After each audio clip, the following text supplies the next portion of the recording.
Technique number 12 in the 5th Green Kenpo Karate for Christ curriculum is circling the horizon.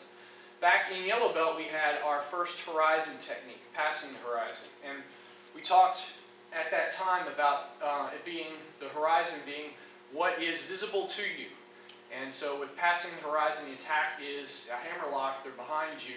They're outside your field of vision, so they're past that horizon, past your peripheral vision, past what you can see. This time with circling the horizon, the attack's coming from the front. You're facing your attacker. So what's going on here is that horizon instead is down where the feet are. There's a lot of action happening with the footwork that gets missed, and that's what you want to take advantage of. In fact, the point of the technique circling the horizon is going to utilize this kind of crescent step that we see in some of the forms like our Heian Shodan.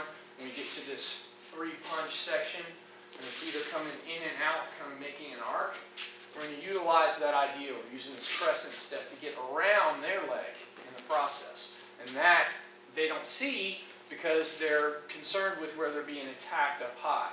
They don't catch what's happening down below with the legs. So that's the idea of this horizon now. Instead of it being your peripheral vision and they're behind you, this time we're dealing with an attacker that's dead in front of us. We want them to be blind to what our feet are doing. Now the attack on this one's going to be a right step through punch, right, coming into the chin. So it's kind of the family of like your leaping crane from Kenpo. That way we want to zone out of the way. I'm using this parry idea again. But this time, rather than coming to this crane position, that's where that footwork comes around their front leg.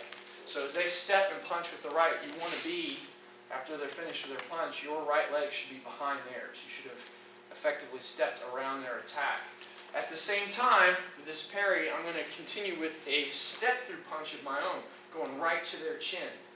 And that kind of, after you've started your parry here from their punch, this like glances, both off your hand or off their arm, boom, to catch them in the chin. They don't see what's happening with the foot, and it looked like you were too far away to initiate such a close range attack. It's deceptive how, as they attack, you got in closer than they expected by getting around that front leg. So they punch, you parry, get around that front leg, and we're hitting them right in the chin. From here, I'm going to retract that punch, come underneath their arm with an inward elbow, and that slices right through their ribs on the right side. We're going to follow back with an outward back fist through the kidneys this way.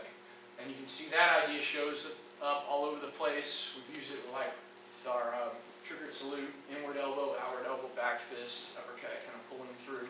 A lot of techniques that utilize this idea.